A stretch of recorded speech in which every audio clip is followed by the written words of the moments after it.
Hello दोस्तों, नमस्कार। एक बार फिर से स्वागत करता हूं आप सभी का पैरामेडिकल के number 1 channel study with Ritesh में। A very special good evening to all of you my lovely students. तो कैसे हैं आप लोग?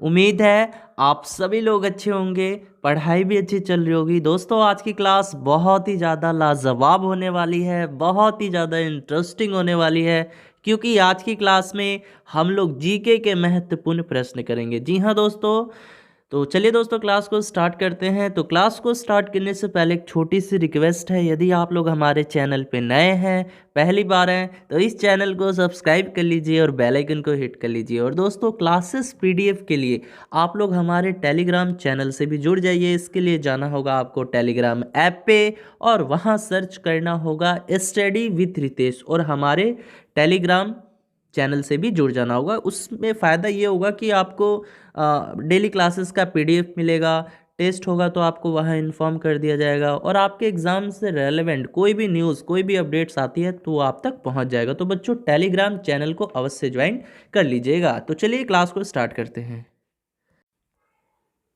चलिए मित्रों, पहला क्वेश्चन है, राष्ट्रीय विकास परिषद की स्थापना डैश में हुई थी? जल्दी से बताइएगा। राष्ट्रीय विकास परिषद, जिसका शॉर्ट फॉर्म होता है एनडीसी, यानी एन से क्या होता है बच्चों?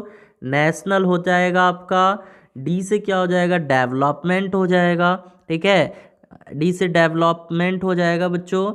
और यहाँ से सी से बात करें तो ये क्या हो जाएगा? काउंसिल हो जाएगा। ठीक है, क्या हो जाएगा? काउंसिल। तो जल्दी से बता दीजिए यहाँ पे एनडीसी यानी राष्ट्रीय विकास परिषद, जिसको इंग्लिश में नेशनल डेवलपमेंट काउंसिल कहते हैं, इसकी स्थापना किस वर्ष हुई थी? तो वेरी गुड, 1952 ईस्वी में हुई थी। यानी ऑप्शन नंबर सी यदि आपका आंसर आ रहा है देन आपका आंसर सही है। ठीक है, हाँ जी, बिल्कुल सही जवाब है। अब देखिए, अगर आपसे ये पूछे कि राष्ट्रीय विकास परिषद का अध्यक्ष कौन होता है, क्या आप लोग बता सकते हैं राष्ट्रीय विकास परिषद का अध्यक्ष कौन होता है? एनडीसी का अध्यक्ष कौन होता है?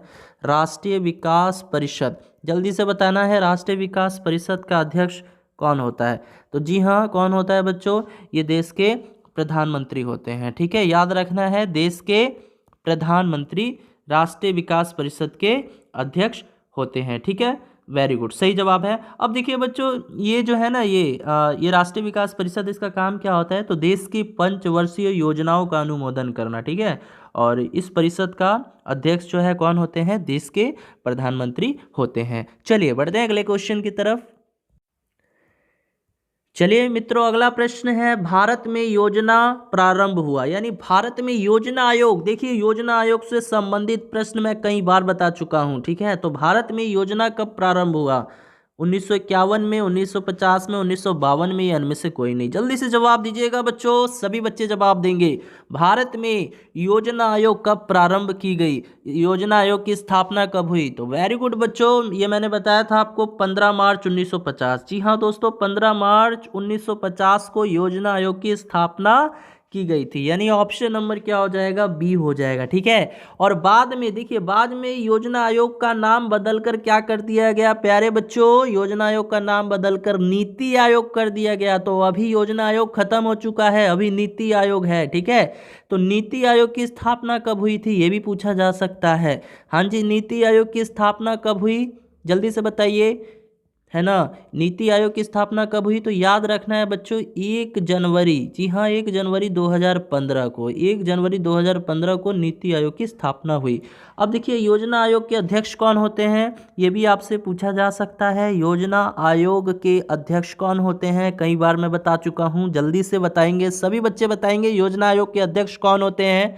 तो देश के प्रधानमंत्री होते हैं, है ना बच्चों? और यदि आपसे ये पूछे, नीति आयोग के बारे में पूछे कि नीति आयोग के अध्यक्ष कौन होते हैं, तो नीति आयोग के अध्यक्ष भी कौन होते हैं बच्चों? देश के प्रधानमंत्री ही होंगे, क्योंकि योजना आयोग का नाम ही ना बदल कर नीति आयोग कर दिया गया। कब किया गया? तो 1 जनवरी 2015 को। ठीक है, तो नीति आयोग के भी अध्यक्ष कौन हो जाएंगे? तो ये भी देश के प्रधानमंत्री ही हो जाएंगे। ठीक है बच्चों, चलिए बढ़ते हैं अगले क्वेश्चन की तरफ। चलिए मित्रों, अगला प्रश्न है, भारतीय रिजर्व बैंक का मुख्यालय कहाँ है? भारतीय रिजर्व बैंक का मुख्यालय कहाँ है? मुंबई, दिल्ली, कोलकाता, चेन्नई। जल्दी से जवाब दीजिएगा, बेहद ही प्यारा क्वेश्चन है। रिजर्व बैंक ऑफ इंडिया के बारे में बात की गई है। हाँ जी, जल्दी से बताइए, भारतीय रिजर्व बैंक का मुख्यालय कहाँ है? तो वेरी गुड स्टूडेंट, यदि आपने जवाब दिया है ऑप्शन नंबर ए यानी मुंबई, देन आपका आंसर सही है। तो भारतीय रिजर्व बैंक का मुख्यालय कहाँ है बच्चों, यानी आरबीआई का मुख्यालय कहाँ है? मुंबई में है। ठीक है, अब स्टूडेंट यदि आपसे ये पूछा जाए कि भारतीय रिजर्व बैंक की स्थापना कब हुई, जल्दी से बताइएगा, भारतीय रिजर्व बैंक की स्थापना कब हुई? चलिए देखते हैं कौन कौन स्टूडेंट इसका जवाब बता पाते हैं। तो जल्दी से बताइएगा, भारतीय रिजर्व बैंक की स्थापना कब हुई? भाई बात आई है भारतीय रिजर्व बैंक की, इसका मुख्यालय पूछा गया था, तो इसका हम स्थापना भी जान लेते हैं कि इसकी स्थापना कब हुई थी। तो वेरी गुड स्टूडेंट, स्थापना हुई थी 1 अप्रैल 1935 ईस्वी को। जी हाँ, 1 अप्रैल 1935 ईस्वी को भारतीय रिजर्व बैंक की स्थापना हुई थी। चलिए बढ़ते हैं अगले क्वेश्चन की तरफ। चलिए मित्रों, अगला प्रश्न है, यूएसए का राष्ट्रीय प्रतीक क्या है? यूएसए यानी यूनाइटेड साउथ अमेरिका का राष्ट्रीय प्रतीक क्या है? शेर, हाथी, मैपल पत्ती या वॉल्ड ईगल? देखिए, वॉल्ड ईगल को एक और नाम से जानते हैं, किस नाम से जानते हैं बच्चों? Golden rod. जी हाँ, गोल्डन रॉड के नाम से भी इसको हम लोग जानते हैं। तो जल्दी से बताना है यूएसए का राष्ट्रीय प्रतीक क्या है। तो वेरी गुड बच्चों, यदि आपने जवाब दिया है ऑप्शन नंबर डी, देन आपका आंसर सही है। ठीक है, तो यूएसए का राष्ट्रीय प्रतीक क्या हो जाएगा? वर्ल्ड ईगल हो जाएगा। वर्ल्ड ईगल या इसी को गोल्डन रॉड के भी नाम से हम लोग जानते हैं। ठीक है, देखिए बच्चों, ये मैपल पत्ती है, ये किस देश का राष्ट्रीय प्रतीक है? मैपल पत्ती ये किस देश का राष्ट्रीय प्रतीक है? तो ये कनाडा देश का राष्ट्रीय प्रतीक है। Canada, Canada. ठीक है, हाँ, कनाडा देश का ये राष्ट्रीय प्रतीक है। अब देखिए बच्चों, बात करें शेर की, तो शेर जो है किस देश का राष्ट्रीय प्रतीक माना जाता है? तो ये माना जाता है बच्चों श्रीलंका। श्रीलंका और नॉर्वे, श्रीलंका और नॉर्वे ये दोनों अलग अलग देश हैं, तो इन दोनों अलग अलग देशों का राष्ट्रीय प्रतीक क्या है? शेर ही है। अगर अब मैं आपसे पूछूं भारत का राष्ट्रीय प्रतीक क्या है, तो ये तो आप सभी जानते हैं। तो जल्दी से बता दीजिए, भारत का राष्ट्रीय प्रतीक क्या होता है बच्चों? भारत का राष्ट्रीय प्रतीक क्या है? जल्दी से बता दीजिए बच्चों, क्या है? वेरी गुड, अशोक चक्र है। अशोक चक्र है ना? अशोक चक्र है। ये सभी पॉइंट्स को आप लोग नोट डाउन करते हुए चलिएगा, ताकि एग्जामिनेशन समय आपको काफ़ी ज़्यादा हेल्प हो सके। चलिए बढ़ते हैं अगले क्वेश्चन की तरफ। अब देखिए बच्चों, यहाँ पे हाथी भी ऑप्शन में है, तो एक क्वेश्चन पूछा गया था 2021 के एग्जाम में, बिहार पैरामेडिकल 2021 के एग्जाम में एक हाथी से रिलेटेड प्रश्न आया था कि बच्चों सफ़ेद हाथियों वाला देश कौन सा है? बता दीजिए जल्दी से, सफ़ेद हाथियों वाला देश, सफ़ेद हाथियों वाला देश कौन सा है? जल्दी से बता दीजिए, ये मैं बता भी चुका हूँ। हाँ जी, कौन सा है सफ़ेद हाथियों वाला देश? थाईलैंड। जी हाँ, थाईलैंड जो देश है, जिसकी राजधानी क्या है? बैंकॉक है ना? तो यहाँ पर इस देश में ना सफ़ेद हाथियों की संख्या बहुत ही ज़्यादा है। इंडिया में तो आप लोगों ने शायद नहीं देखा होगा, मैंने भी नहीं देखा है, बट अगर आप लोग थाईलैंड जाइएगा ना, बैंकॉक, तो वहाँ ये सफ़ेद हाथी आपको बहुत ज़्यादा मिलेंगे। ठीक है ना? चलिए बढ़ते हैं अगले क्वेश्चन की तरफ। चलिए बच्चों, अगला प्रश्न है, हडसन नदी, हडसन नदी के तट पर बसा शहर है। बच्चों, एक नदी है हडसन नदी, है ना? इसके तट पर कौन सा शहर बसा हुआ है? टोक्यो, पर्थ, न्यूयॉर्क या वाशिंगटन डीसी? जल्दी से बता दीजिएगा, हडसन नदी के तट पर एक प्यारा सा शहर बसा हुआ है, वो कौन सा शहर है? तो वेरी गुड स्टूडेंट, यदि आपने जवाब दिया है ऑप्शन नंबर सी यानी न्यूयॉर्क, देन आपका आंसर सही है ना? चलिए, बहुत अच्छी बात है बच्चों, बढ़ते हैं अगले प्रश्न की तरफ। अच्छा, एक प्रश्न और मैं पूछता हूँ, सीन नदी पर, सीन नदी पर कौन सा शहर बसा हुआ है? सीन नदी, सीन नदी पर कौन सा शहर बसा हुआ है? सीन नदी पर कौन सा शहर बसा हुआ है? जल्दी से बता दीजिए बच्चों, बिल्कुल फास्ट। हाँ जी, कौन सा शहर बसा है? सीन नदी पर कौन सा शहर बसा है? Very good, Paris. जी हाँ, पेरिस जो है ये सीन नदी के किनारे बसा हुआ है, इस तरह भी बोल सकते हो आप लोग, है ना? चलिए बढ़ते हैं अगले क्वेश्चन की तरफ डियर स्टूडेंट।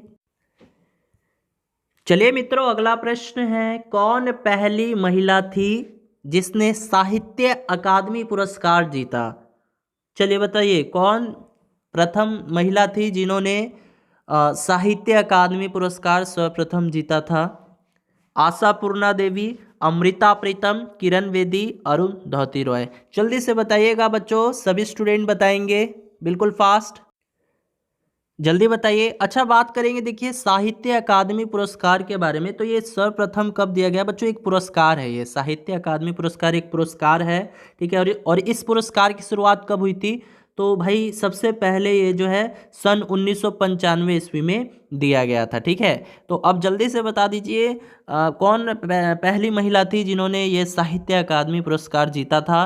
तो ये थी बच्चों अमृता प्रीतम जी। जी हाँ दोस्तों, यदि आपका जवाब आ रहा है ऑप्शन बी, देन आपका आंसर सही है, ठीक है। तो अमृता प्रीतम जी, इन्होंने जो है पहली बार साहित्य अकादमी पुरस्कार जीता था। अब देखिए यहाँ पे ऑप्शन में है आशापूर्णा देवी। तो अगर आपसे पूछता ज्ञानपीठ पुरस्कार पाने वाली प्रथम महिला कौन थी, तो वो आशापूर्णा देवी जी थी। लिख लीजिए ज्ञानपीठ पुरस्कार। ज्ञानपीठ पुरस्कार जो कि साहित्य के क्षेत्र में दिया जाने वाला पुरस्कार है ना।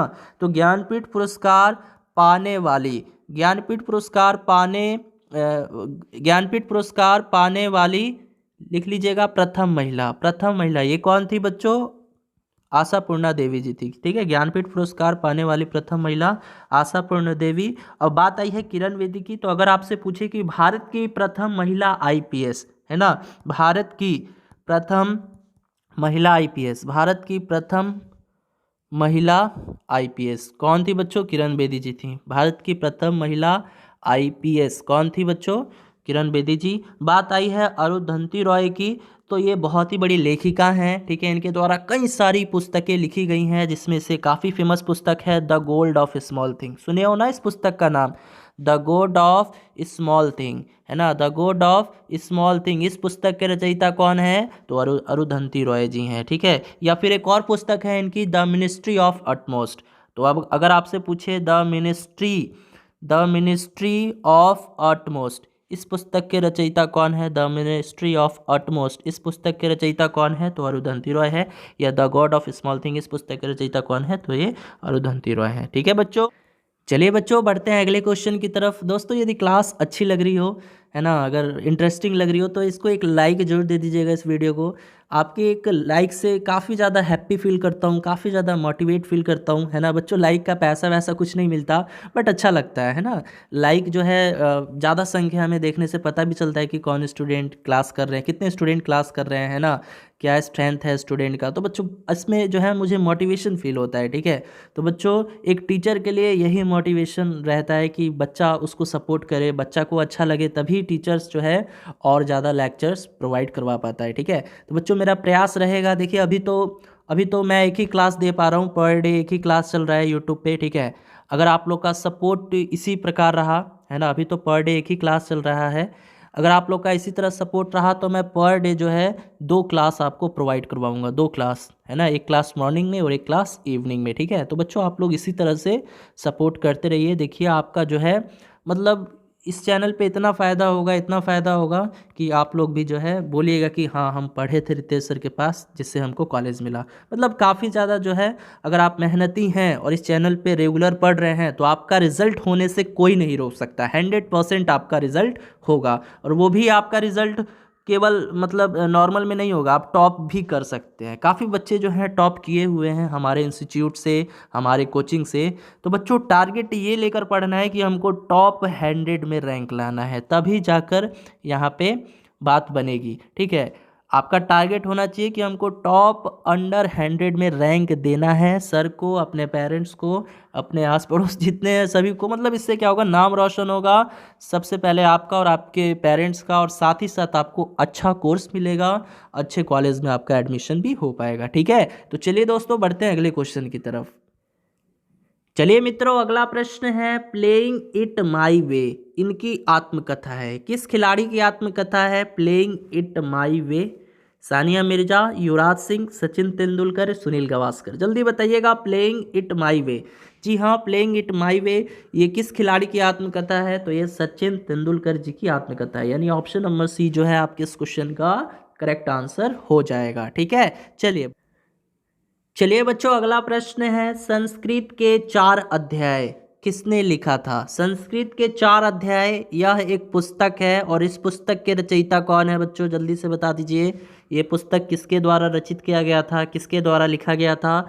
दिनकर, निराला, प्रेमचंद्र या महादेवी वर्मा? जल्दी से बताना है। प्रत्येक स्टूडेंट इस प्यारे से क्वेश्चन का जवाब देंगे। तो जी हाँ दोस्तों, यदि आपने जवाब दिया है ऑप्शन नंबर ए यानी दिनकर, देन आपका आंसर सही है। तो देखिए बच्चों, संस्कृत के 4 अध्याय इस पुस्तक के रचयिता कौन है? रामधारी सिंह दिनकर। इनका पूरा नाम क्या है बच्चों? रामधारी सिंह दिनकर, है ना, याद रखना है। रामधारी सिंह दिनकर के द्वारा एक पुस्तक लिखी गई थी, कौन सी बच्चों? संस्कृत के 4 अध्याय। ठीक है, अब देखिए यहाँ से बात करेंगे, हाँ जी, यहाँ से बात करेंगे निराला जी के बारे में। तो इनके द्वारा भी एक पुस्तक लिखी गई है, अनामिका। अगर आपसे पूछे कि अनामिका पुस्तक के रचयिता कौन है, तो निराला साहब हैं। प्रेमचंद्र, देखिए ये तो बहुत ही फेमस हैं, ये तो बहुत ही फेमस लेखक हैं, है ना। तो इनके द्वारा भी कई सारी पुस्तकें लिखी गई हैं। अगर आपसे पूछे गोदान के बारे में पूछ ले, करम भूमि के बारे में पूछ ले, करम भूमि, है ना, या फिर रंग भूमि के बारे में पूछ ले, तो अगर आपसे पूछा जाए बच्चों, है ना, अगर आपसे क्वेश्चन इस तरह पूछ दिया जाए कि गोदान पुस्तक के रचयिता कौन है? प्रेमचंद्र जी हैं। करम भूमि पुस्तक के रचयिता कौन है? प्रेमचंद्र जी हैं। रंग भूमि पुस्तक के रचयिता कौन है? प्रेमचंद्र जी हैं। महादेवी वर्मा के बारे में बात कर लेते हैं। तो इनके द्वारा भी कई सारी पुस्तकें लिखी गई हैं, जैसे सबसे इनकी फेमस है यामा। पूछ देता है कि यामा पुस्तक के रचयिता कौन है, तो याद रखना है महादेवी वर्मा जी हैं। ठीक है, चलिए बढ़ते हैं अगले क्वेश्चन की तरफ। चलिए दोस्तों, अगला प्रश्न है 28 फरवरी इस प्रकार मनाया जाता है। 28 फरवरी किस रूप में मनाया जाता है? अंतर्राष्ट्रीय महिला दिवस के रूप में, विश्व जल दिवस के रूप में, विज्ञान दिवस के रूप में, या प्रवासी भारतीय दिवस के रूप में? जल्दी बताइएगा, 28 फरवरी ये किस प्रकार मनाया जाता है? तो जी हाँ दोस्तों, ये मनाया जाता है, हाँ जी, विज्ञान दिवस के रूप में, यानी ऑप्शन नंबर सी यदि आप लोग आंसर कर रहे हैं तो आपका आंसर सही है। ठीक है, अब यदि मैं आपसे ये पूछूं कि अंतर्राष्ट्रीय महिला दिवस कब मनाया जाता है, बताइए। अंतर्राष्ट्रीय महिला दिवस कब मनाया जाता है? तो आप लोग बोलिएगा सर कि 8 मार्च को मनाया जाता है। ठीक है, कब मनाया जाता है? 8 मार्च को। और विश्व जल दिवस कब मनाया जाता है बच्चों? जल्दी बताइए, विश्व जल दिवस तो ये मनाया जाता है 22 मार्च को। जी हाँ दोस्तों, 22 मार्च को विश्व जल दिवस के रूप में हम लोग सेलिब्रेट करते हैं। प्रवासी भारतीय दिवस ये कब मनाया जाता है? तो ये मनाया जाता है 9 जनवरी को। ठीक है, 9 जनवरी को। ठीक है बच्चों, चलिए बहुत अच्छी बात है, बढ़ते हैं अगले क्वेश्चन की तरफ। चलिए मित्रों, अगला प्रश्न है, इस वर्ष पद्म पुरस्कार बंद कर दिए गए पर कुछ वर्ष बाद दोबारा शुरू कर दिया गया, तो ये किस वर्ष शुरू किया गया? यानी देखिए, पहले पद्म विभूषण बंद कर दिया गया था, है ना, फिर जो है कुछ वर्ष बाद इसे पुनः दोबारा शुरू कर दिया गया। तो ये किस वर्ष किया गया? 1977, 1980, 1984 या 1990? तो जी हाँ, जल्दी से जवाब देना है, बिल्कुल फास्ट। हाँ जी, तो वेरी गुड स्टूडेंट, यदि आपने जवाब दिया है ऑप्शन नंबर ए यानी 1977, तो 1977 ईस्वी में इसको पुनः यानी दोबारा शुरू कर दिया गया था। ठीक है, चलिए बढ़ते हैं अगले क्वेश्चन की तरफ। चलिए मित्रों, अगला प्रश्न है, कौन तथागत कहलाता है? तथागत, जल्दी बताइए, महात्मा बुद्ध या महावीर जैन या महात्मा गांधी या तुलसीदास? जल्दी बताइएगा, कौन तथागत कहलाता है? तो जी हाँ मित्रों, यदि आपने जवाब दिया है ऑप्शन नंबर ए यानी महात्मा बुद्ध, देन आपका आंसर सही है। तो महात्मा बुद्ध को ही तथागत कहते हैं। बात करेंगे महात्मा बुद्ध का जन्म कब हुआ था बच्चों? देखिए, पूछा जा चुका है, जन्म कब हुआ था? तो 1563 ईस्वी पूर्व में हुआ था। ठीक है, 1563 ईस्वी पूर्व में हुआ था। और जन्म हुआ कहाँ था? तो ये बच्चों हुआ था लुम्बिनी में। लुम्बिनी कहाँ है? नेपाल में है, याद रखिएगा, लुम्बिनी में इनका जन्म हुआ था। ये लुम्बिनी कहाँ है बच्चों? नेपाल में है। ठीक है, और मृत्यु की बात की जाए कि इनकी मृत्यु कब हुई थी, तो ये भी याद रखना है 483 ईस्वी पूर्व। जी हाँ, 483 ईस्वी पूर्व। और ये कहाँ हुआ था मृत्यु? कुशीनगर में हुआ था। और कुशीनगर कहाँ है बच्चों? भारत में है, आप सभी जानते हैं। भारत में कहाँ है? भारत में कहाँ है, किस राज्य में है बच्चों? यूपी में है। ठीक है, ये भी आपको ध्यान में रखना है ना। चलिए, बहुत अच्छी बात है बच्चों, बढ़ते हैं अगले क्वेश्चन की तरफ। चलिए बच्चों, आज की क्लास का ये लास्ट क्वेश्चन रहेगा, हमारा राष्ट्रीय पेड़ है। हमारा राष्ट्रीय पेड़ क्या है? नीम है, बरगद है, नारियल है या पीपल है? जल्दी से बता दीजिए बच्चों, हमारा राष्ट्रीय पेड़ यानी नेशनल ट्री क्या है? तो वेरी गुड बच्चों, यदि आपने जवाब दिया है ऑप्शन नंबर बी यानी बरगद, देन आपका आंसर सही है। तो बरगद जो है ये हमारा राष्ट्रीय पेड़ है, ठीक है। चलिए स्टूडेंट, अगला प्रश्न है टूर। ये टूर है, टूर, दूर नहीं है, टूर है, ठीक है। तो प्रश्न है बच्चों, tour de France, tour de France जो है ये किससे संबंधित है? टूर दे फ्रांस, टूर का मतलब क्या होता है? घूमना वगैरह।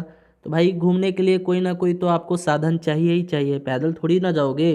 तो हॉकी तो होगा नहीं, फुटबॉल होगा नहीं, साइकिल चलाना, जी हाँ साइकिल चलाना जो है इसका राइट आंसर हो जाएगा। टूर दे फ्रांस यानी टूर का मतलब क्या होता है? हम लोग कहीं जाते हैं तो बोलते हैं ना कि हम लोग टूर पे जा रहे हैं इतने दिनों के लिए, यानी घूमने जा रहे हैं।